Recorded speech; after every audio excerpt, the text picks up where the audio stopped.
Bien, donc dans différentes capsules, on va pouvoir voir les différents mécanismes de diversification des êtres vivants. La première capsule, donc, qui va poursuivre celle vous avez déjà vue, donc concerne les associations symbiotiques. Et on va donc voir dans un premier temps ce qu'est une association symbiotique, donc sachant que les êtres vivants sont toujours en interaction, il n'y a pas d'êtres vivants qui vivent seuls. Et ces interactions peuvent parfois être très étroites et constituer des associations.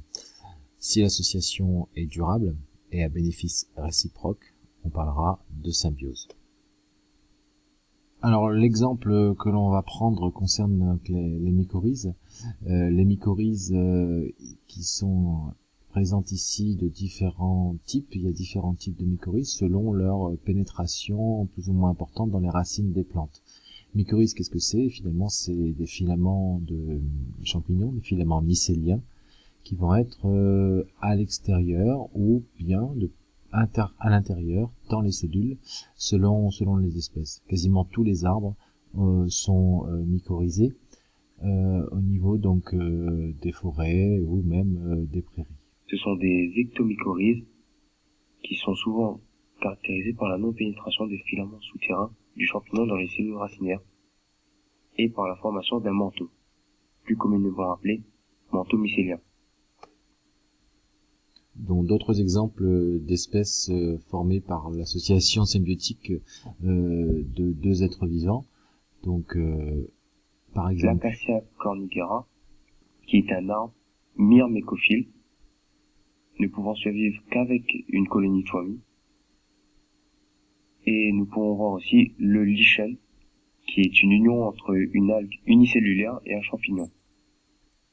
Donc autre exemple de symbiose, les lichens, donc les lichens qui peuvent être de différents types, crustacés ou bien qu'on appelle fruticuleux, c'est-à-dire avec des filaments relativement longs.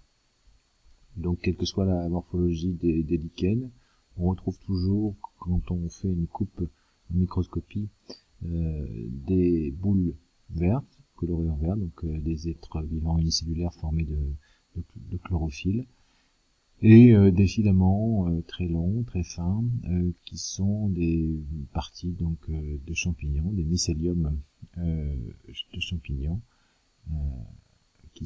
qui occupent la partie ici inférieure du lichen. Alors quel intérêt pour l'algue, pour le champignon de vivre en symbiose? L'intérêt est évidemment nutritionnel, puisqu'on a une espèce qui fait la photosynthèse et l'autre qui fait la respiration. Donc une espèce qui a besoin donc de CO2, l'autre qui le produit, une espèce qui a besoin d'O2, l'autre qui le produit. Donc on va avoir des échanges évidemment de nutriments, des glucides qui vont être apportés aux champignons, glucides produits par photosynthèse au niveau de l'algue, et on va avoir en échange le champignon qui va pouvoir apporter donc des sels minéraux aussi, de l'eau, et qui va pouvoir porter finalement cette algue parce que le champignon peut s'installer donc sur des substrats donc rigides. Un autre élément très intéressant, c'est que séparément, champignons et algues sont incapables de produire des acides lichéniques.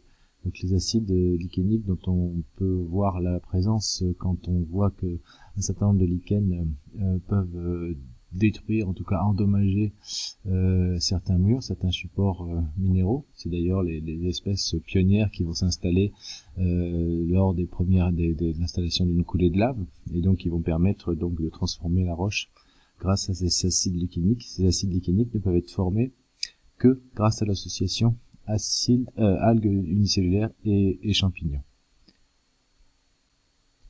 Autre espèce intéressante formée donc par la symbiose de deux êtres vivants, donc les zooxanthelles qui vont coloniser les polypes qui font partie du groupe des cnidaires auxquels on va trouver l'anémone de Merle et les méduses par exemple, et les zooxanthelles qui sont des algues chlorophylliennes unicellulaires.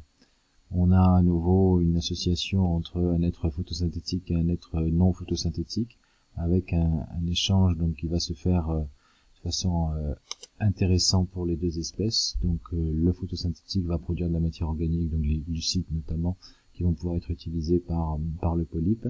Et en échange, grâce à la respiration, le polype va permettre de produire donc du CO2, des éléments minéraux qui vont être utilisés par l'algue photosynthétique. Voilà donc quelques exemples de symbiose qui montrent que en fait grâce à l'association de deux espèces différentes, on peut avoir de la nouveauté, on peut créer des nouvelles substances, comme on l'a vu avec les lichens, on peut avoir des nouvelles morphologies qui se mettent en place, on peut avoir aussi dans certains cas des modifications de comportement, et ceci sans aucune modification génétique, ce qui est assez important à retenir ici. La symbiose n'est pas anecdotique puisque l'ensemble des végétaux, quasiment l'immense majorité des végétaux vivent en symbiose. Donc on l'a vu au niveau donc des mycorhizes. La santé des océans dépend en grande partie de la santé des coraux, en tout cas pour tous les océans tropicaux. Coraux qui sont ni plus ni moins que l'association, on l'a vu, d'une zooxanthelle avec des polypes. Mais je pense que vous serez peut-être encore plus surpris de savoir que nos cellules, formées donc avec un grand nombre de mitochondries, ne sont ni plus ni moins qu'une symbiose d'une bactérie donc qui s'est introduite donc dans une cellule il y a quelques milliards d'années pour former donc ce qu'on appelle des mitochondries actuellement. Et si on va chercher encore plus loin, on peut voir que les chloroplastes ne sont qu'une sorte de bactérie, on appelle ça une cyanobactérie, de la famille un peu des spirulines, par exemple, si vous connaissez la spiruline, qui vit elle aussi en symbiose. Maintenant, on n'appelle plus ça des êtres vivants, mais plutôt des organites, puisqu'ils font partie intégrante maintenant des cellules. Donc ceux-ci sont vraiment des symbioses, on va dire, permanentes, qui ont formé deux types de cellules, donc les cellules hétérotrophes avec les mitochondries et les cellules autotrophes avec les chloroplastes.